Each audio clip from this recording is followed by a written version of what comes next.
നമസ്കാരം മലയാളി വാർത്തയിലേക്ക് സ്വാഗതം. കഴിഞ്ഞ കുറച്ച് ദിവസങ്ങളായി ഇൻസ്റ്റഗ്രാമിലെ പ്രധാന ചർച്ചാ വിഷയമാണ് മുല്ലപ്പെരിയാർ ഡാം. അതിനു മുൻപ് ഓൾ ഐസസ് ഓൺ റഫ എന്ന ഒരു സ്ക്രീൻഷോട്ടായിരുന്നു പ്രചരിച്ചിരുന്നത്. എന്നാൽ മുല്ലപ്പെരിയാർ പൊട്ടുന്നതിന് മുൻപ് എന്നുള്ള തലക്കെട്ടോടുകൂടി ഒരു വാചകം അല്ലെങ്കിൽ ഒരു ഫോട്ടോ ഇപ്പോൾ സമൂഹ മാധ്യമങ്ങളിലും ഇൻസ്റ്റഗ്രാമിലും വലിയ രീതിയിൽ ചർച്ചയാകുന്നു. ആ ചർച്ച ഒരു വശത്ത് നടക്കുമ്പോഴാണ് ഇവിടെ മുല്ലപ്പെരിയാർ അണക്കെട്ടിൽ സുപ്രീം കോടതി നിയോഗിച്ച മേൽനോട്ട സമിതി നടത്തുന്ന പരിശോധന ഇന്ന് തുടങ്ങുന്നത്. 2 ദിവസങ്ങളിലായാണ് 5 അംഗ സമിതിയുടെ സന്ദർശനം. 2023 മാർച്ചിലാണ് സമിതി അവസാനമായി പരിശോധന നടത്തിയത്. കേന്ദ്ര ജല commission chief engineer Rakesh Kashyap അധ്യക്ഷനായ സമിതിയാണ് പരിശോധന നടത്തുന്നത്.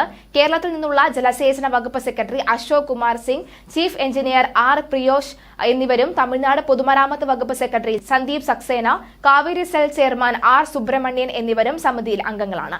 അണക്കെട്ടിൽ നടത്തിയ അറ്റകുറ്റപ്പണികളും മുല്ലപ്പെരിയാർ അണക്കെട്ടിലേക്ക് വനമേഖലയിലൂടെയുള്ള റോഡിന്റെ അവസ്ഥയും സംഘം പരിശോധിക്കും. നിലവിലുള്ള അണക്കെട്ട് നിലനിർത്തിക്കൊണ്ട് പുതിയ അണക്കെട്ട് നിർമ്മിക്കാനുള്ള പദ്ധതി സമിതിയെ ബോധ്യപ്പെടുത്താനാകും കേരളത്തിന്റെ ശ്രമം. ഇതിനെതിരെ തമിഴ്നാട് പ്രതിനിധികൾ സ്വീകരിക്കുന്ന നിലപാടും നിർണായകമാണ്. മുല്ലപ്പെരിയാറിൽ പുതിയ അണക്കെട്ട് നിർമ്മിക്കാനായി പഠനം നടത്താനുള്ള കേരളത്തിന്റെ നിർദ്ദേശം കേന്ദ്ര സർക്കാർ ചർച്ച ചെയ്യാൻ പരിഗണിച്ചതിനെതിരെ തമിഴ്നാട് മുഖ്യമന്ത്രി MK സ്റ്റാലിൻ രംഗത്തെത്തിയിരുന്നു. ഇത് സംബന്ധിച്ച് കേന്ദ്ര പരിസ്ഥിതി മന്ത്രി ഭൂപേന്ദ്ര യാദവിന് കത്തയച്ചിരുന്നു. സുപ്രീം കോടതി ഉത്തരവുകളുടെ ലംഘനമാണ് ഈ നീക്കമെന്നും കത്തിൽ ചൂണ്ടിക്കാട്ടിയിരുന്നു.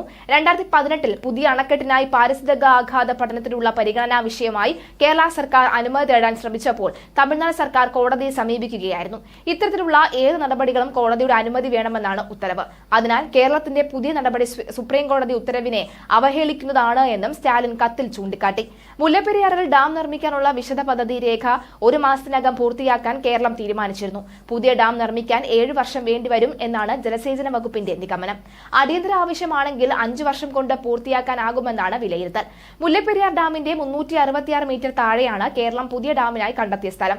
പരിസ്ഥിതി ആഘാത പഠനം, വനം വന്യജീവി വകുപ്പിന്റെ അനുമതി എന്നിവ ലഭിക്കേണ്ടതുണ്ട്. പുതിയ ഡാമിന് TPR തയ്യാറാക്കുന്നത് 2ാം തവണയാണ്. 2011 തയ്യാറാക്കിയപ്പോൾ 600 കോടി രൂപയാണ് ചെലവ് കണ്ടെത്തിയത്.